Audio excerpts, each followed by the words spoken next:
Dostlar merhaba. Hindistan gibi çok büyük topraklara hükmeden ve İngilizlerden katlarca büyük topraklara ve insan gücüne sahip olan bir toplum nasıl olur da İngiliz sömürgesi olur? Ama öncesinde 1000 abone hedefimiz için lütfen destek verin. Öncelikle Hindistan İngiltere'nin sömürgesi değil, İngiliz Doğu Hindistan şirketinin sömürgesiydi. Yapılan çok az bir toprak satışıyla başladı. Yani yabancılara toprak satıldı. Hindistan'ın sömürge olmasına giden yol 1640 yılında İngiliz Doğu Hindistan şirketinin ilk toprak satışının onaylanmasıyla başlamıştır. İngilizlerin Hindistan'ı satın almaya başladığı ilk toprak Hindistan'ın güneydoğusundaki Chennai adlı bir yerdir. İngilizler ilk olarak burada toprak satın almış ve ticaret limanı ve George Kalesi adında bir kale inşa etmişlerdi. Yani dostlar her şey küçük bir toprak satışı ile filizlenmişti. Aslında kale inşa ederken bazı Hindular olayı çakıyor dostlar. Bunun bir başlangıcı olduğunu ve sonrasının geleceğini, tabi İngilizlerde ne kadar açık gözlü bir millet olduğunu biliyoruz. Kale inşası sırasında bir Hindu tapınağı inşa ediyorlar ve çevredeki halkın sevgisini kazanıyorlar. Diyorlar ki kendimize bir tapınak inşa ediyoruz. Tabii ki tapınak sırasında da kendi kalelerini asıl inşa etmek istediklerini aradan çıkartıyorlar. İngilizler 1600'lü yılların başında gelmişlerdi Hindistan'a. Ticaret yapıyorlardı. Aslında ilk olarak Doğu Hindistan adaları ve Endonezya, Malezya gibi yerlere gitmişlerdi. Lakin oralarda Hollanda ve Portekiz çoktan hakimiyet kurmuştu. İngiliz Doğu Hindistan şirketinin Portekiz donanmasıyla veya bir orduya sahip olan Doğu Hollanda Hindistan şirketiyle başa çıkması mümkün bile değildi. Bu yüzden bunun üzerine İngilizler de Hindistan'da ticaret yapma yollarını aradılar. 17. yüzyılın başlarında Hindistan'ın hakimi olan baskın güç Babür İmparatorluğu'ydu. Hindistan'ın büyük çoğunluğu Babür İmparatorluğu'nun kontrolü altındaydı. Nüfus yaklaşık 120 milyondu ve bu da dünyanın en kalabalık ülkesi oluyordu. İngilizler Hindistan'da ilk ticaret merkezlerini 1608'de Surat'ta kurdular ve ticarete başladılar. 1607'de İngilizler Babür İmparatoru Cihangir Şah'tan Hindistan'ın kuzeybatısında Surat'ta bir fabrika kurma izni aldılar. Ardından 1638'de Bombay'da ticaret yapma izni elde ettiler. İngilizler aslında Hindistan'a girmek için geç kalmışlardı. Zira Portekizliler 1498'den beri Hindistan'daydı. Goa, Nagapatan ve hatta Sri Lanka'da koloniler de kurmuşlardı. Hollandalılar İngilizlerden önce gelmiş 1600'de Pulikat'ta ticaret kolonisi kurmuşlardı. İngilizlerin George Kalesi'ni inşa etmesinden sonra bölge gelişti ve kale etrafında Madras şehri ve bir liman oluştu. İngilizler George Kalesi'nin surlarını genişletti ve daha iyi tahkimatlar yaptılar. Ayrıca ticari malları korumak amacıyla kaleye paralı askerler de yerleştirmeye başladılar. İngilizlerin bölgede askeri açıdan güçlenmesi Bengal valisi Şahistan Han'ın dikkatinden kaçmadı. İngiliz Doğu Hindistan şirketi ile Bengal valisi arasında bir sürtüşme başlayınca İngiltere Kralı James bölgeye 10 gemiden oluşan bir donanma gönderdi. Lakin Bengal valisinin kuvvetleriyle çıkan çatışmada İngilizleri mağlup ettiler. İngilizler Hindistan'daki ilk askeri müdahalesinde hem mağlup oldular hem de Bombay ve Kalküta'daki elde ettikleri ticari imtiyazları kaybettiler. Lakin İngiliz toprağı olan Madras ve George Kalesi hala İngilizlerin hakimiyetindeydi. Bengal kuvvetleri İngilizleri buradan atmayı başaramadı. Fakat İngilizlerin Hindistan'dan vazgeçme niyetleri yoktu. Birkaç yıl sonra İngilizler Babür İmparatoru ile yaptığı yeni anlaşmalar sonucu kaybettikleri imtiyazları tekrar elde ettiler.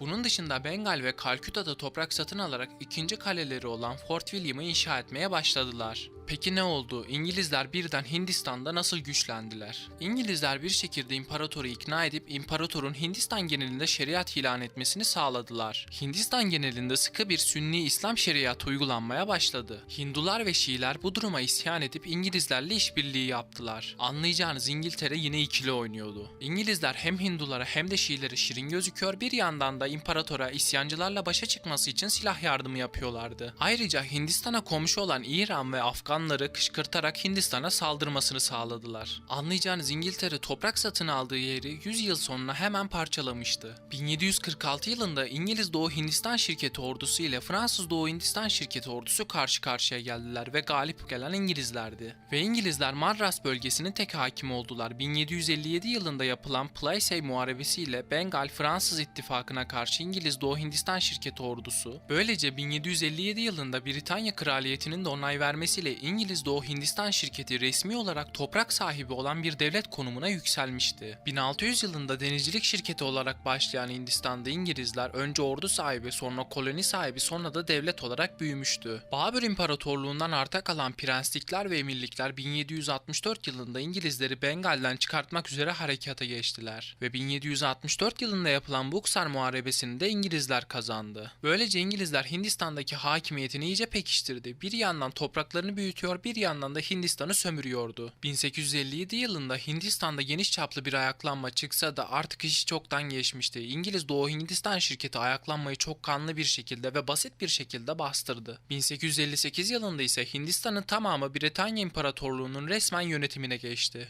Böylece İngiltere resmi olarak herhangi bir katliam, soykırım yapmadan, herhangi bir işgal ve tecavüze bulunmadan bir şirket sayesinde koca Hindistan'ın tek hakimi oldu. Her şeyi şirket adı altında yapmış olduğu için Britanya'yı kimse işgalle suçlayamazdı ve suçlayamadı da. Ve Hindistan resmen sömürge olmuştu. 1640 yılında bir avuç toprak alarak başlayan serüven 200 yıl sonra tamamen yok olmakla sonuçlanmıştı. Dostlar, videomuzu beğenmeyi ve like atmayı unutmayın ve 1000 abone hedefimiz için lütfen abone olun.